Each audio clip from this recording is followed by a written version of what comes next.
Hello friends, entertainment में आपका स्वागत है। सब्सक्राइब बटन को प्रेस कीजिए और बेल आइकन को भी दबा दीजिए, ऐसे ही नई वीडियो आपके पास जल्दी से पहुंच सके। अब स्टार्ट करते हैं वीडियो। सुबह के 5 बजे थे, तभी किसी के चिल्लाने की आवाज आती है। खून से लथपथ वार्ड बॉय की लाश मिलती है। जहां खून हुआ था वहां खून से सने किसी के बड़े बड़े पैरों के निशान थे। मौका वारदात पर पुलिस भी आ गई।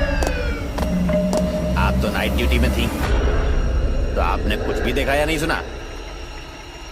हाँ, मैं नाइट ड्यूटी में थी, पर मैं अपने कमरे से रात को ही चली गई थी, क्योंकि एक मरीज का ऑपरेशन हुआ था और वो काफी सीरियस था। इसका खून किसने किया मुझे नहीं पता। मरने वाले वार्ड बॉय की किसी से कोई कहासुनी हुई क्या? मैं नहीं जानती, मुझे नहीं पता। पुलिस वाले खून का सैंपल लेते हैं और बाकी फॉर्मेलिटीज और तहकीकात कर लाश पोस्टमार्टम के लिए लेकर चले जाते हैं। कुछ दिनों बाद कब्रिस्तान से एक चिन्ह अस्पताल में आ जाता है और वो एक लड़की का हाथ पकड़कर एक कमरे के अंदर खींच लेता है। उसी अस्पताल के वार्ड में नंदू चुपचाप अपने बेड पर बैठा था। वो एक दिन पहले एडमिट हुआ था। अचानक कहीं से जोर से आवाजें आने लगी। नंदू उठकर दूसरे बेड के मरीज राघव के पास गया। वो भी डर के मारे बैठा हुआ था। आपको कुछ पता है, इतनी अजीब घुटी घुटी सी आवाजें कहां से आ रही हैं? मैं तो उस दिन के मर्डर के बाद से सो भी नहीं पा रहा हूँ। उस दिन भी ऐसी आवाजें आ रही थी जैसे कोई तड़प रहा हो। आपने नर्स को नहीं बताया? बताया था, पर सिस्टर जूलिया ने कुछ नहीं किया। मैं जाकर नर्स के कमरे में देखता हूँ। वो जैसे ही नर्स जूलिया के कमरे में जाता है, तभी वहां एक खौफनाक दृश्य देखकर डर जाता है। वो एक भयानक जिन था और एक लड़की को चाकू से गोद रहा था। चारों तरफ खून का फव्वारा छूट रहा था। धूल भरे बड़े बड़े पैरों के निशान देखकर नंदू वहां से वार्ड की तरफ भागते हुए आता है और आकर बेड पर बैठ जाता है। आपके कमरे में एक घायल लड़की पड़ी है। मैं अभी वहां गया था, तो एक लंबा चौड़ा और बेहद भयानक शक्ल वाला जिन उस लड़की को चाकू मार रहा था। तुम्हें कैसे पता कि वह जिन था? मैंने अरेबियन नाइट्स में वैसे ही जिन देखे हैं, इसीलिए शायद। ओह गॉड, ये क्या हो रहा है हमारे अस्पताल में? नर्स जूलिया तुरंत अस्पताल वाले कमरों को खबर करती है। जब तक अस्पताल वाले पहुंचते हैं, तब तक लड़की सिर्फ कब्रिस्तान वाला जिन कहकर लुढ़क जाती है। पुलिस आकर फिर छानबीन करती है। नंदू चुपचाप अपने बिस्तर में मुंह ढककर सो जाता है। ये कब्रिस्तान वाले जिन का क्या चक्कर है? सब चुपचाप खड़े रहते हैं। कोई कुछ नहीं जानता सिवाय नंदू के। पूछताछ करके पुलिस वाले चले जाते हैं। सिस्टर, मेरी तो जान निकल रही है डर के मारे। आप किसी से मत कहना कि मैंने किसी को देखा है। मैं इन चक्करों में नहीं फंसना चाहता। नहीं, आप डरिए नहीं, आपकी तबीयत खराब हो जाएगी। मैं कुछ करती हूँ। वो दरवाजा बंद कर देती है, परंतु तभी किसी के भारी कदमों के उस वार्ड में आने की आहट से सभी कांपने लगते हैं। वो आहट दरवाजे तक आती है, परंतु फिर वापस जाने की आवाज सुनाई पड़ती है। नर्स बाहर निकलकर देखती है तो दरवाजे पर लगा पीतल का क्रॉस बिल्कुल लाल हो गया था और धूल भरे पैर के निशान देखकर ही वो समझ जाती है कि ये जरूर कोई भूत प्रेत या जिन्न ही है। थैंक गॉड, अभी तो शायद इसी क्रॉस ने हम सबको बचा लिया। अगले दिन ड्यूटी बदलते ही सुबह सिस्टर रोजी वार्ड में आती है। अरे सिस्टर, नमस्कार, कैसी आप? मैं बिल्कुल ठीक हूँ। आपकी तबीयत कैसी है? तबीयत तो ठीक है, पर रात को ठीक से सो नहीं पाया। आधी रात होती अजीब अजीब सी आवाजें आनी शुरू हो गई थी। मेरी तो डर के मारे जान ही निकल गई। अच्छा, उस मर्डर की वजह से आप डर गए होंगे। सिस्टर, मैं उस रात को नर्स के रूम में गया था, लेकिन उस कमरे में खौफनाक साहिब किसी लड़की को मारते हुए देखकर वहां से भाग चला था। हाँ, पुलिस तहकीकात कर रही है। मैडम, ऐसे मामलों में पुलिस कुछ नहीं कर पाएगी। इसे तो कोई पीर फकीर या तांत्रिक ही भगा सकता है। हाँ देखो अस्पताल वाले क्या करते हैं। तभी अस्पताल में मनोहर नाम का एक आदमी भर्ती होता है। अरे भाई, तुम्हें क्या बीमारी है? तुम किस वजह से अस्पताल में हो? मुझे बहुत तेज बुखार है। तभी नर्स मनोहर को दवा देने आती है। इतनी खूबसूरत नर्स को देखकर मनोहर का दिल मचल उठता है। मनोहर उसको देखकर बोलता है, वाह, आप तो बहुत खूबसूरत हैं। आपको तो देखकर ही मेरा बुखार उतर गया। क्या बोला?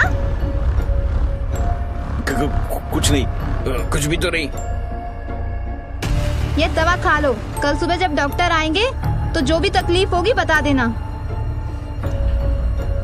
आपके हाथ से तो जहर भी खा लूंगा। अभी क्या बोला आपने? कुछ नहीं, मैं तो कह रहा था कि लाइए दवा खा लेता हूँ। सिस्टर रोजी गुस्से में पैर पटकती हुई वहां से चली जाती है। अरे राघव, ये तो एक नंबर का दिलफेक इंसान है। इसका नर्स पर ही दिल आ गया, बताओ। तुम्हें नर्स से ऐसे नहीं बोलना चाहिए। अगर गुस्से में आ गई ना तो ऐसा वैसा इंजेक्शन लगा देगी तो होश ठिकाने आ जाएंगे। अरे भाई, मैं किसी से डरता थोड़ी हूँ। तभी आवाजें आनी फिर से शुरू हो जाती हैं। इस बार मनोहर उठता है और बाहर नर्स के कमरे में जाने लगता है। दोनों से मना करते हैं पर वो नहीं मानता। वो जैसे ही नर्स के कमरे के बाहर जाता है, उसे अजीब घुटी घुटी सी आवाजें सुनाई पड़ती हैं। वो दरवाजा खोलकर झांकता है। तभी दो मजबूत हाथ उसे अंदर खींच लेते हैं।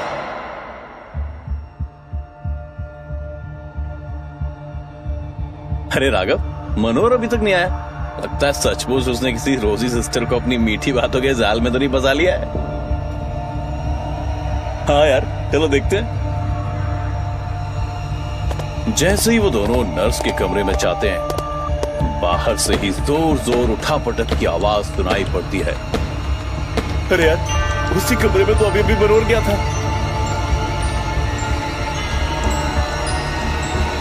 दोनों खिड़की से झांक कर देखते हैं। वही जिन्न मनोहर को चाकुओं से गोद रहा था। चारों तरफ खून का फव्वारा छूट रहा था। मनोहर जमीन पर पड़ा तड़प रहा था। अरे बाप रे, बचाओ, ये अस्पताल तो भूतिया है। मनोहर को मार डाला, अब वो किसी को नहीं छोड़ेगा। दोनों अस्पताल से निकलकर भागते हैं। अरे तुम दोनों कहाँ भागे जा रहे हो? अस्पताल का बिल कौन चुकाएगा? तुम भी हमारे पीछे आओ। नर्स के कमरे में जिन्न है। उसने आज एक नए भर्ती हुए मरीज का खून कर दिया है। क्या? रुको, मैं भी चलता हूँ। गार्ड भी उनके पीछे हो लेता है। वे तीनों रात के अंधेरे में भागते भागते खाली पड़े मकान में, जो कि अभी पूरा नहीं बना था, उसी में घुस जाते हैं और दरवाजा बंद कर लेते हैं। तभी उन्हें भारी कदमों की आहट सुनाई देती है। अरे बाप रे, लगता है वो सूंघता हुआ यहाँ तक आ गया। लगता है वो आ गया। हाँ भाई, कोई आवाज नहीं करना। तभी दरवाजे पर उसके भारी कदमों की आहट सुनाई पड़ती है। आज तो मैं तुम सबको नहीं छोड़ूंगा। तुम लोगों ने मुझे देख लिया है और तुमने ही शोर मचाया था ना। तीनों एक दूसरे से चिपक कर बैठ जाते हैं। तभी भाग से दरवाजा खुलने की आवाज आते ही नंदू चौकन्ना हो जाता है। जैसे ही वो कमरे में घुसता है, तीनों उस पर हमला कर देते हैं। खूब गुत्थम गुत्था होती है। तीनों के एक साथ हमला करने पर घबराकर वो भागने लगता है। तभी नंदू के गले में पड़ी ताबीज उस जिन्न से टकरा जाती है, परंतु तभी सब आश्चर्यचकित हो जाते हैं। जिन्न उस ताबीज के छूते ही ऐसे छिड़कता है जैसे उसे करंट लग गया हो। हैं? ये क्या हुआ? तुम अपने गले से ये धागा निकाल के फेंक दो। कौन सा? ये ताबीज? नहीं, मैं तो इसको नहीं निकाल सकता। तो मेरी माँ ने मुझे पहनाया था। नंदू, अभी भी पकड़ लो। झट से तीनों एक दूसरे का हाथ थाम लेते हैं। तब तक ये ताबीज निकालकर उस जिन्न के ऊपर फेंक दो। नंदू बड़ी सावधानी से ताबीज निकालकर उसके ऊपर फेंक देता है। अचानक, ये क्या किया तुमने? मेरी सारी शक्तियां खत्म कर दी। मेरे बाबा, मुझे माफ करना। नंदू उसको शिथिल होते हुए देखकर तावीज उसके ऊपर रख देता है।